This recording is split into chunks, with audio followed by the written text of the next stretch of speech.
Tere kuulajatele, on uudiste eetriaeg ja stuudios Rohke Debelak. Alustame politsei teadetega. Eile kell 21.20 helistas keskealine meesterahvast Abivere politseijaoskonda ja ütles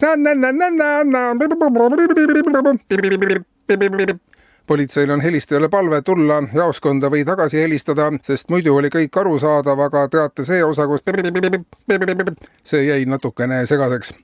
Remonditav valitsus aga hakkab tegema peatselt olulisi kärpeid, kuid on kohanud juba ka olulist vastuseisu, märgib peaministri pressiteenistus. Ühelt poolt oodatakse kärpeid ja teisalt jälle ollakse nendele vastu, kuna suured kärped on ka inimestele vastuvõetamatud, otsustas Rahandusministeerium esmakordselt kärpida inimeste tahtmisi. Ajalugu on näidanud, et ükskõik kui suur või väike on riigieelarve, alati keegi ütleb, et tema valdkond on vähe saanud ja sinna või tänna ei panustata piisavalt või siis tahetakse, et kärbitakse hoopis oluliselt rohkem. Praegusel eelarvel tegelikult ei olegi midagi väga viga, lihtsalt inimeste soovid ja tahtmised on sellest oluliselt suuremad. Seega tuleks kõigepealt tegeledagi tahtmiste kärpimisega. Esmajärjekorras on vaja, et inimesed tahaksid umbes 1/3 võrra vähem kui praegu. Kui oma tahtmisi vähendada 2/3 võrra, on juba võimalus vastu võtta positiivne lisaeelarve. Kui tahtmised on vähenenud 80%, jätkub praegusest eelarvest juba 5 aastaks. Õitsva ja jõuka Eesti saavutamine ongi siiani seisnud ainult tahtmiste taga, teatab Rahandusministeerium.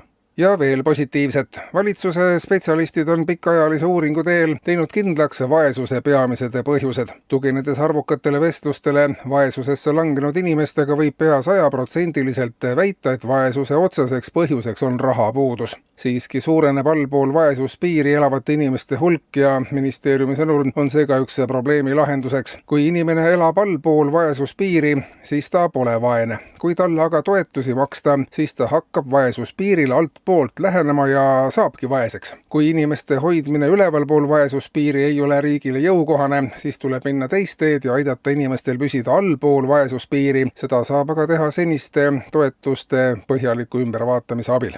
Ja lühiteateid. Eile kell 9 õhtul helistas Saatse konstaablile kohalik elanik, kes teatas, et tal on jäänud selline karvane tunne, et valitsus röövib teda. Appi tõttanud operatiivgrupp koos parameedikutega kõrvutas statistikat, kuid sellele vaatamata ei paranenud olukord karvavõrdki. Siiski leiti juuksekarva otsas rippumas lootus, et ehk nüüd on varsti uus valitsus, mis röövib edaspidi nii, et arugi ei saa.